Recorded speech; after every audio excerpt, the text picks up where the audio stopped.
সৌন্দর্য কখনো একটা নারীর সৌভাগ্য হতে পারে না। সৌভাগ্য আসলেই আল্লাহর ইচ্ছা, যাকে খুশি তাকে দেন। ভিডিওতে যাকে দেখতে পাচ্ছেন তিনি আমার স্বামী। অপুর হয়ে মেহেদি বাটতে আমার অনেক কষ্ট হবে ভেবে উনি নিজেই বাটাই মেহেদি বাটছেন। আমাদের বিয়ের বয়স 3 বছর। 3টা বছরে আমি এখনো তার নতুন বউয়ের মতো।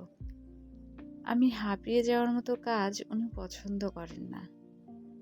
বলতে গেলে আমার 90% কাজ উনি করে দেন বাসায় থাকলে। উনি সাথে থাকলে আমাকে কোনো কাজ হাত দিতে দেন না। ওনার কথা, তুমি ছোট বাচ্চার মতো আমার সাথে দুষ্টুমি করবে, কথা বলবে, গল্প করবে, কিন্তু আমার সামনে কোনো কাজ করা যাবে না। আর আমার সব কাজ উনিই করে দেয়া দেখে বাসাওয়ালি আন্টি অনেক আফসোস করতেন, যদি ওনার এরকম একটা মেয়ে জামাই থাকতো। আন্টি তো আমাদের সুখের পায়রা বলে ডাকতো, কারণ আমি ওনাকে ছাড়া কখনো বাসা থেকে বের হতাম না। ছাদে গেলেও ওনাকে ছাড়া যেতাম না।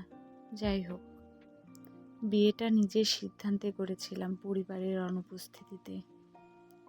তার জন্য জীবনে অনেক মাসুল দিতে হয়েছে। বিয়ের পরপরই আমার বাবু পেটে আসে, আর তারপর থেকে আমি অনেক সত্য ও মিথ্যার সম্মুখীন হই। বিয়েটা আমার জীবনের অনেক বড় একটা ভুল সিদ্ধান্ত ছিল। না বুঝে বাবু নেয়া আমার জীবনের সেকেন্ড ভুল ছিল। প্রেগন্যান্সির সময় এমন সিচুয়েশন পার করেছিলাম যার ব্যাখ্যা দেওয়া কখনো সম্ভব না। কিন্তু তারপরেও মানুষটা আমাকে তার থেকে সরে যেতে দেয়নি। ভালোবেসে, যত্নে, শাসন করে হলেও আমাকে তার জীবনের অঙ্গীকার হিসেবে নিয়েছে। অনেক ছলনা, অনেক শঠতার সম্মুখীন হয়েছি। তারপরেও যেন জোর করে আমাকে আগলে রাখতে চাইতো। শেষ পর্যন্ত পেরেছেও। আলহামদুলিল্লাহ, আজ আমরা অনেক ভালো আছি।